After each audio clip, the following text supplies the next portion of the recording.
MPSC exam जर का विद्यार्थी मित्रांनो तुम्ही MPSC exam group A, group B, group C कुठल्याही प्रकारची तयारी करत असाल तर हा व्हिडिओ तुमच्यासाठी अत्यंत महत्त्वाचा आहे. बघा एमपीएससी आयोग आता दृष्टिकोन कसा आहे, फक्त आणि फक्त एमपीएससी आयोग तुम्हाला अभ्यासाचा पुरतीच मर्यादित आहे का? 12 ते 14 घंटे अभ्यास करणारे विद्यार्थी हे यशस्वी होऊ शकते का? हे सर्व माहिती या व्हिडिओच्या माध्यमातून तुम्हाला जाणून घ्यायची आहे. तर व्हिडिओ शेवटपर्यंत बघत राहा आणि जर का चॅनलवर नवीन असाल तर चॅनलला सबस्क्राईब करणं विसरू नका. बघा अनेक विद्यार्थ्यांमध्ये कन्सेप्ट आहे, गैरसमज आहे, तो म्हणजे विद्यार्थ्यांना असं वाटतो की 12 ते 14 तास अभ्यास केला तर आपला सब्जेक्ट विषय निघू शकतो, आपण पास होऊ शकतो. परंतु हे गैरसमज आहे. ते गैरसमज तुमचं आज या व्हिडिओच्या माध्यमातून मी क्लिअर करणार आहोत. बघा टॉपिक घेतला आपण भारत व शेजारची राष्ट्र.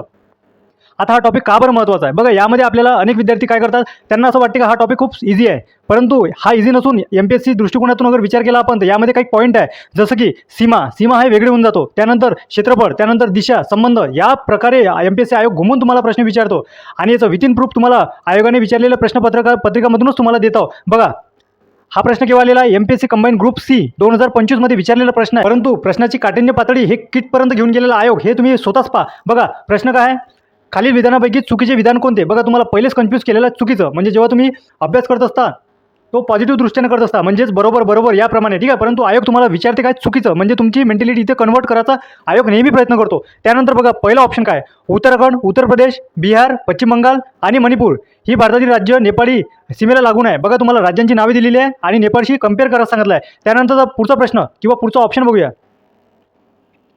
आता बघूया पुढचं ऑप्शन सेकंड नंबरचं. नेपाळ हा एक भूपरिशिष्टित देश आहे जो चीन आणि भारत या दोन महाकाव्य देशामध्ये वसलेला आहे. आपल्याला काय विचारलेलं आहे? नेपाळची पोझिशन सांगितली आहे. आता बघा थर्ड ऑप्शन, त्यामध्ये काय सांगितलेलं आहे? भूतान हा देश नेपाळ या देशाची शेजारी आहे, ठीक आहे. आपल्याला कम्पेअर केला आहे अदर देशासंग नेपाळला, ठीक आहे. आता बघा याच्यामध्ये ऑप्शन काय दिलेलं आहे? आता ऑप्शन हा ट्विस्ट का बरं आहे? बघा तुम्हाला असं वाटते हे इथपर्यंत एमपीएससी आहे, एमपीएससी इथपर्यंत नाही मित्रांनो, एमपीएससी इथपर्यंत खरं का असतं? जर जे विद्यार्थी इथपर्यंत अॅनालाइज करणार ना त्यांचा रिझल्ट 100% येतो. आता का बरं? बघा ऑप्शन तुम्हाला दिलेला आहे ए बी, त्यानंतर बी सी, त्यानंतर सी ए, त्यानंतर ओनली सी, ठीक आहे, या प्रकारचं. आता बघा यामध्ये तुम्हाला एक ट्विस्ट आहे, ते म्हणजे तुम्ही जर एमपीएससी लेवलचे विद्यार्थी असाल आणि त्या जोगचा अभ्यास तुम्ही करत असाल तर तुमच्या क्षणात क्लिक होणार. ते म्हणजे या प्रकारचे ऑप्शन देण्याचा हेतू काय आहे एमपीएससी आयोगाचा, की तुमचा टाइम वेस्ट व्हा, ठीक आहे. त्यानंतर पुढचा प्रश्न बघूया, भारताला कोणत्या देशाची सर्वाधिक सीमा क्षेत्रफळाने लागू आहे? त्यामध्ये तुम्हाला ऑप्शन दिला आहे पाकिस्तान, अफगाणिस्तान, चीन आणि बांगलादेश या प्रकारचे. आता बघा विद्यार्थी मित्रांनो, एमपीएससी आयोग ह्या कशा प्रकारचा एक्झाम पॅटर्न ठेवत आहे ते तुम्हाला समजून घेणं आहे आणि अॅनालाइज करणं आहे. मित्रांनो दरवर्षी एमपीएससीमध्ये 3 ते 4 लाख फॉर्म अप्लिकेशन येतात, ठीक आहे. परंतु काळजी करायची गरज नाही. का बरं काळजी करायची गरज नाही? 99% आणि 1% विद्यार्थी डिवाइड होतात. त्यामध्ये एक लक्षात घ्या, 99% आणि 1%. मी का बरं असं म्हणतो?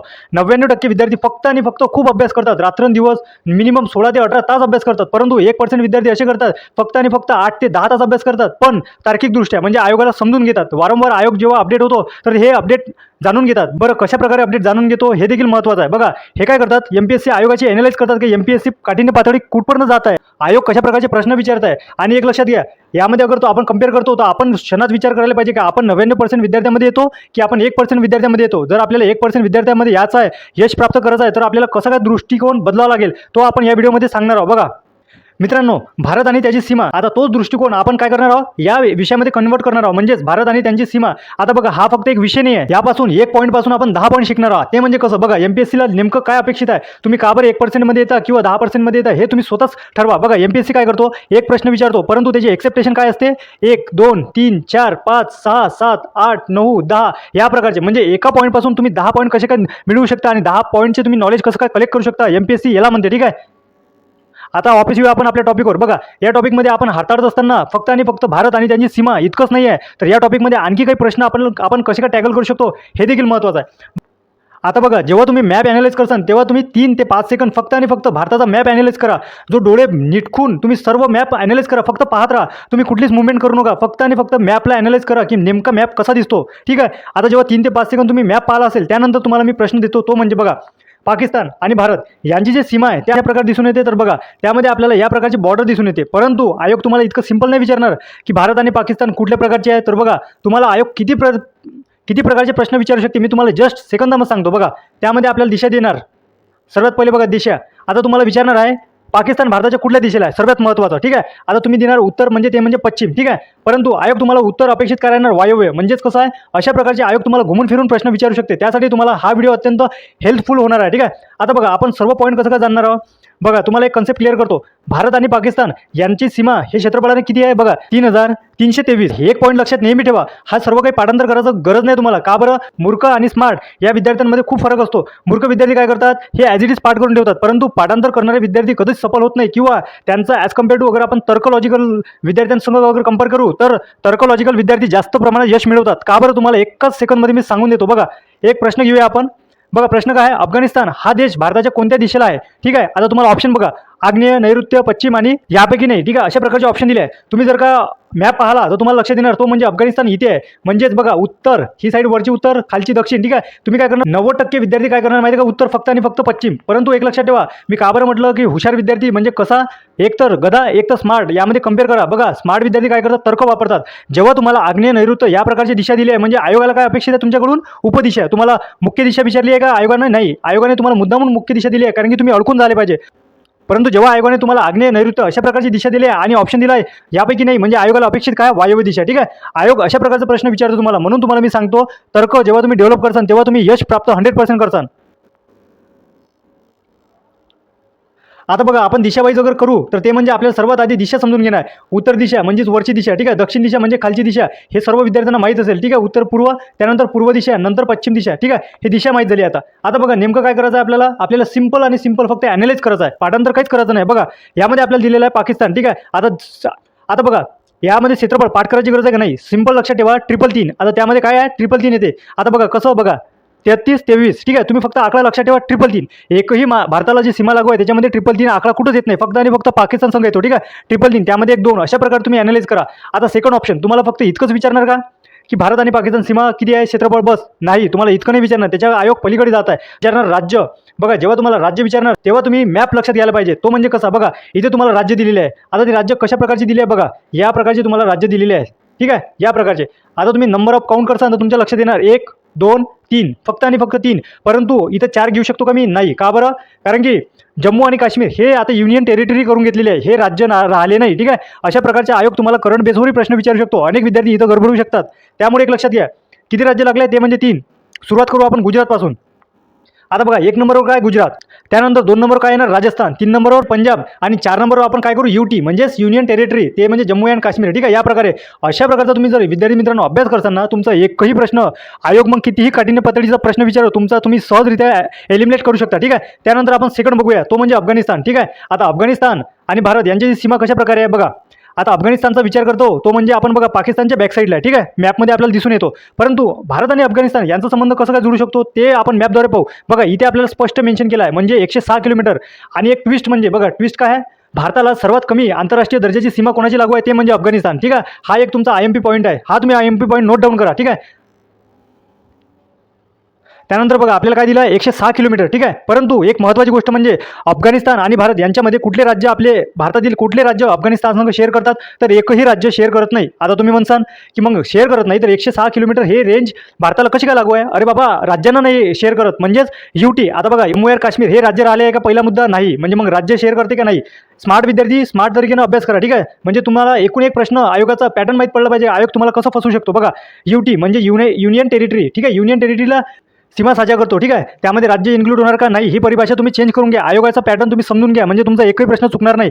आता बघा ठीक आहे, आपण काय केलेलं आहे, UT समजून घेतलेलं आहे. परंतु किती, 106 किलोमीटर. ठीक आहे, परंतु एक लक्षात घ्या, आयोग तुम्हाला एकदम डीपमध्ये अगर विचारला तर म्हणजेच जम्मू आणि काश्मीर त्यानंतर लद्दाख यापैकी कोणाला छेदतो, फक्त आणि फक्त लद्दाख. ठीक आहे, जम्मू काश्मीर कुठे येते विद्यार्थी मित्रांनो, खालच्या साईडला, आणि लद्दाख येते वरच्या साईडला. ठीक आहे, परंतु वरच्या साईडला फक्त आणि फक्त 106 किलोमीटर म्हणजे इतकं बारीक. बघा इतकं बारीक तुम्ही एनालाइज करताना विद्यार्थी मित्रांनो तुमचा एकही प्रश्न चुकणार नाही. ठीक आहे, 106 किलोमीटर फक्त आणि फक्त लद्दाखला. आता बघा त्याच्या पलीकडे जाऊ आपण, ते म्हणजे पलीकडे जाणं म्हणजे कसं काय बघा, जेव्हा पलीकडे जातो तुम्ही तेव्हा समजून जा तुम्ही आयोगाला क्रॅक करता. आता आयोगाला कसं काय क्रॅक करताय बघा, आता तुम्हाला दिलेला आहे लद्दाख. ठीक आहे, आता तुमच्या लक्षात आलेलं आहे फक्त आणि फक्त लद्दाख या केंद्रशासित प्रदेशाला सीमा करते, तो म्हणजे अफगाणिस्तान. ठीक आहे, परंतु तुम्हाला डीपमध्ये विचारलं तर लद्दाखच्या नेमकं कुठल्या स्थानाला सीमा साझा करते ते म्हणजे बघा त्यामध्ये तुम्हाला दिलेलं राहील म्हणजे गिलगिट. ठीक आहे, गिलगिट. आता बघा गिलगिट काय आहे, तर गिलगिट आहे बाटलिस्तानजवळ. ठीक आहे, बाटलीस्तान जवळ हे आहे, ठीक आहे. हे प्लेस तुम्ही लक्षात ठेवा. आता इतकं डीप तुम्हाला आयोग विचारू शकणार का? अगर विचारल्यास तुम्ही 110% क्लिअर करणार, कारण की तुम्ही मॅप अॅनालाइज केला, ठीक आहे. या प्रकारे आता आपण काय घेतलेलं आहे, पाकिस्तान घेतला आहे, त्यानंतर काय घेतलं, अफगाणिस्तान घेतलं आहे, त्यानंतर आता काय घेणार आहोत आपण, चीन, ठीक आहे. सर्वात महत्त्वाचं आता घेणार आहोत आपण चीन. आता बघा चीनला कम्पेअर कसं काय करणार तुम्ही, तर बघा सर्वात महत्त्वाची गोष्ट म्हणजे दिशा. जेव्हापर्यंत तुम्हाला दिशा लक्षात येणार नाही तेव्हापर्यंत तुम्ही पेपर अॅनालाइज करू शकणार नाही. भारताच्या कुठल्या दिशेला आहे, तर उत्तर दिशेला, ठीक आहे. बघा भारत आणि चीन यांची सीमा किती आहे, 3488. म्हणजे बघा पाकिस्तानपेक्षा जास्त सीमा कोण साझा करते, ते म्हणजे चीन, ठीक आहे. 3488 इतकी किलोमीटर, ठीक आहे. सगळ्यात महत्त्वाची गोष्ट आहे. त्यानंतर एक महत्त्वाची गोष्ट आणखी, आयोग तुम्हाला इतकंच विचारणार का नाही, आयोग तुम्हाला काय विचारू शकते, ते म्हणजे राज्य. बघा कोणते राज्य चीन संघ साझा करतात सीमा, ठीक आहे. महत्त्वाची गोष्ट. आता बघा यामध्ये सगळ्यात महत्त्वाची गोष्ट म्हणजे यूटी, म्हणजे जम्मू आणि काश्मीर हे युनियन टेरिटरी आहे, राज्य नाही आहे. मी पुन्हा पुन्हा सांगतो, तुमचा मार्ग जाणता कामा नाही, ठीक आहे. सगळ्यात महत्त्वाची गोष्ट आहे, आयोगाला तुम्ही टॅगल करा. बघा यूटी, आता यूटी घेतलं त्यानंतर आपण काय घेणार आहोत, ते म्हणजे उत्तराखंड. उत्तराखंड आहे का इथं, नाही, हे काय आहे हिमाचल प्रदेश. म्हणजे इतकं बारीक तुम्ही अॅनालाइज करा, तुमचा एकही मार्ग गेला नाही पाहिजे. आता बघा हिमाचल प्रदेश घेतला त्यानंतर काय आहे, आता काय आहे माहिती आहे काय, उत्तराखंड. म्हणजे अशा प्रकारे तुम्ही अॅनालाइज करा. नेमकं जम्मू आणि काश्मीरच्या जस्ट खाली काय, तर हिमाचल प्रदेश, हिमाचलच्या जस्ट खाली काय, तर उत्तराखंड. अशा प्रकारे तुम्ही कॉमन सेन्स वापरा, म्हणजे जेणेकरून तुमचा एकही मार्ग जाणार नाही. त्यानंतर आपल्याला काय दिसणार इथं, सिक्कीम. त्यानंतर काय आहे इथं, अरुणाचल प्रदेश. म्हणजे बघा अरुणाचल प्रदेश म्हणजे 1, त्यानंतर सिक्कीम म्हणजे 2, त्यानंतर उत्तराखंड म्हणजे 3, त्यानंतर हिमाचल प्रदेश म्हणजे 4. म्हणजे 4 राज्य सोबत एक यूटी. म्हणजे अशा प्रकारे तुम्हाला लक्षात येणार. सोबत लक्षात घ्या एक महत्त्वाची गोष्ट म्हणजे, ते म्हणजे आता बघा सगळ्यात महत्त्वाची गोष्ट म्हणजे जेव्हा आपण चीन पाहतो, तर बघा जेव्हा आपण भारत आणि चीनचा विचार करतो, तिथं महत्त्वाची गोष्ट म्हणजे ITBP, ठीक आहे. हे फोर्स इथं काम करते. आता हे फोर्स इथं काम करते. आता बघा ITBP सगळ्यात महत्त्वाची गोष्ट म्हणजे बघा मी तुम्हाला एक गोष्ट दाखवलेली आहे, ती म्हणजे बघा हा एरो. बघा मी तुम्हाला एक गोष्ट इथं समजावून सांगितली आहे, ते म्हणजे MPSCला हे अपेक्षित आहे, जेव्हा तुम्ही 1 पॉईंट राहते तुमच्याकडे, तो 1 पॉईंटपासून तुम्ही 10 पॉईंटपर्यंत कसं काय अभ्यास करू शकता, हे महत्त्वाचं आहे. आणि ते गोष्ट इथं अप्लाय होऊ शकते. बघा चीन आणि भारत यांच्यामध्ये सीमा सुरक्षा कोणाकडे डिपेंड आहे, ते म्हणजे ITBP. आता बघा ITBP आली तर एक लक्षात घ्या, ITBP स्थापना काय आहे, तर 1962, ठीक आहे. एकदम महत्त्वाची गोष्ट आहे 1962 मध्ये. परंतु एक लक्षात घ्या ITBP स्थापन का बरं झाली, ITBP स्थापन यासाठी झाली की भारत आणि चीन यांचं वॉर झालं होतं 1962 मध्ये, त्यानंतर स्थापन झाली ITBP, ठीक आहे. सर्वात महत्त्वाची गोष्ट आहे. त्यानंतर आता ITBP आली, त्यानंतर आपण घेऊ पाकिस्तान, ठीक आहे. पाकिस्तान इथे कोण राहतो, BSF, ठीक आहे. BSF सगळ्यात महत्त्वाची, म्हणजे याचा फुल फॉर्म अगर विचार करसान, बॉर्डर सिक्युरिटी फोर्स, ठीक आहे. या प्रकारचा स्थापना होतो. आता बघा ही स्थापन केव्हा झाली, तर हिचं स्थापना वर्ष 1965, ठीक आहे. आता हे जेव्हा स्थापन झालं, भारत आणि पाकिस्तान यांचा वॉर जेव्हा झाला होता, त्यानंतर स्थापन केलं म्हणजे ते म्हणजे 1965 मध्ये, ठीक आहे. या प्रकारे त्यानंतर लक्षात घ्या भारत आणि पाकिस्तान या बॉर्डरवर ड्युटी कोण करतात किंवा यांची सुरक्षा कोणावर डिपेंड आहे, ते म्हणजे BSF वर, ठीक आहे. त्याचप्रकारे चीन आणि भारत यांचे डिपेंड कोण करते, ते म्हणजे ITBP. अशा प्रकारे तुम्हाला प्रश्न अगर घुमून विचारला तर विद्यार्थी मित्रांनो तुम्ही चुकता कामा नये.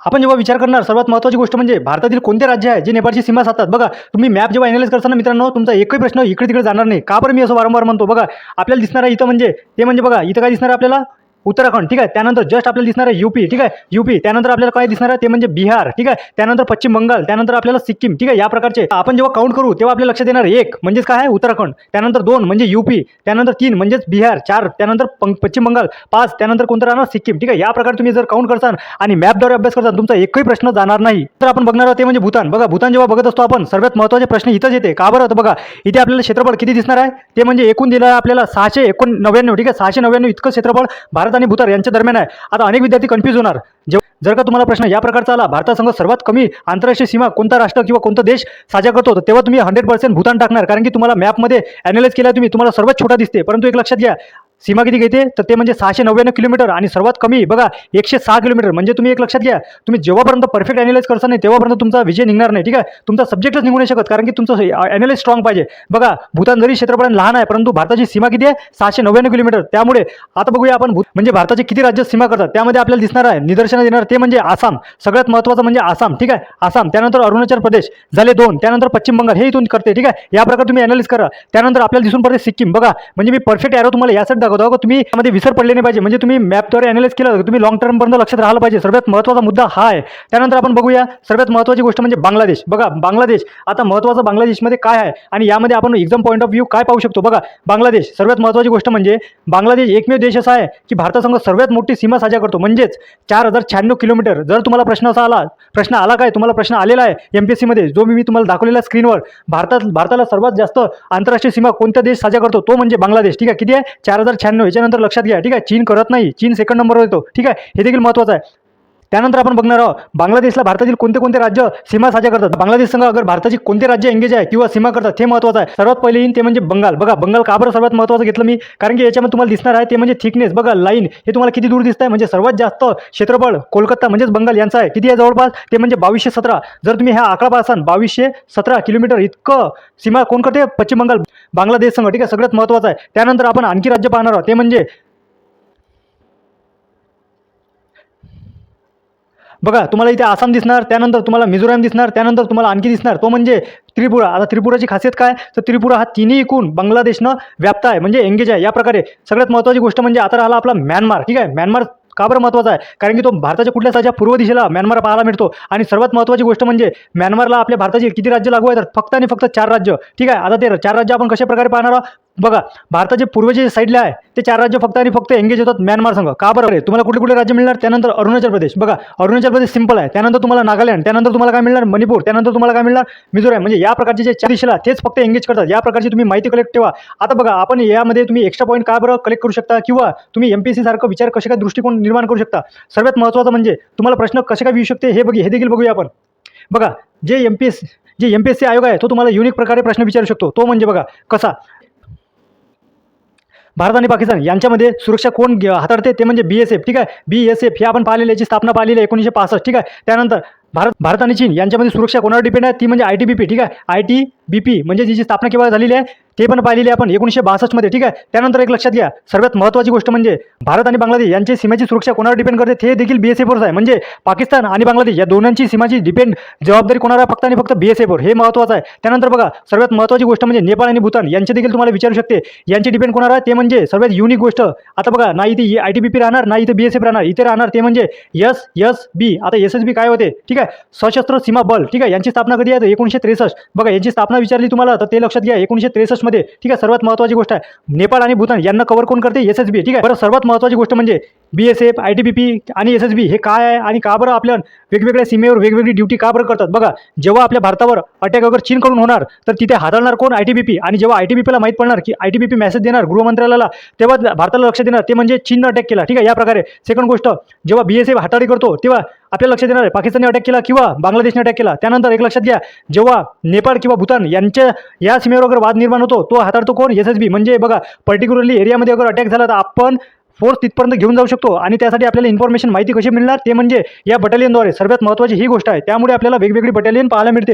तुम्हाला आयोग यावर प्रश्न विचारू शकते, बटालियन केव्हा स्थापना झाली आणि डिपेंड कुठे राहते, कुठली सुरक्षा त्यांच्यावर डिपेंड आहे. ठीक आहे, ह्या प्रकारचे अभ्यास करत असताना बघा अशा प्रकारचा अभ्यास करत असताना विद्यार्थी मित्रांनो आयोगाचे एक पाऊल तुम्ही समोर जा. आणि एक लक्षात घ्या, तुम्हाला सेकंड पॉईंट म्हणजे फक्त इथंच थांबणार नाही आयोग, तुम्हाला रेषा विचारणार. बघा भारत आणि पाकिस्तान यांच्यामध्ये कुठली रेषा आहे, तर बघा मी तुम्हाला स्पष्ट स्वरूपात सांगतो, ते म्हणजे रेड क्लिप. ठीक आहे, रेड क्लिप. परंतु एक लक्षात घ्या, रेड क्लिप फक्त आणि फक्त भारत आणि पाकिस्तान दरम्यानच आहे का, नाही, भारत आणि बांगलादेश यांच्या देखील रेषेला काय म्हणते, म्हटलं जाते रेड क्लिप. ठीक आहे, त्यानंतर बघा भारत आणि अफगाणिस्तान याच्यामध्ये कुठली रेषा आहे, तर ते म्हणजे डुरंट लाईन. ठीक आहे, डुरंट पुरम. बघा भारत आणि अफगाणिस्तान यांच्यामध्ये तुम्हाला पाहायला मिळणार ते म्हणजे डुरंट लाईन. ठीक आहे, डुरंट लाईन ही पाहायला मिळणार. त्यानंतर बघा भारत आणि चीन यांच्यामध्ये काय मिळणार तुम्हाला, या सीमेचं नाव आहे, या सीमेचं नाव आहे वास्तविक रेखा. म्हणजेच काय म्हणते तिला, लाईन ऑफ ॲक्च्युअल. ठीक आहे, लाईन ऑफ ॲक्च्युअल या प्रकारे. ठीक आहे, सगळ्यात महत्त्वाची गोष्ट आहे. त्यानंतर बघा नेपाळ आणि भूतान यांच्या सीमेला काय म्हणते, भारत नेपाळ भारत भूतान या प्रकारे नाव दिलेलं आहे. ठीक आहे, सर्वात महत्त्वाची गोष्ट आहे. आता बघा या प्रकारे जर तुम्ही विद्यार्थी मित्रांनो अभ्यास केला ना या प्रकारे, तर तुमचा एकही प्रश्न राहणार नाही, तुमचा रिझल्ट 100% येणार. विद्यार्थी मित्रांनो आज आपण इथेच थांबूया. जर का व्हिडिओ आवडला असेल तर व्हिडिओला नक्की लाईक करा, सोबतच चॅनलला सबस्क्राईब करणं विसरू नका. आणि डिस्क्रिप्शनमध्ये तुम्हाला टेलिग्राम चॅनलची लिंक दिली आहे, आवर्जून तिला जॉईन व्हा. भेटूया पुढच्या व्हिडिओ.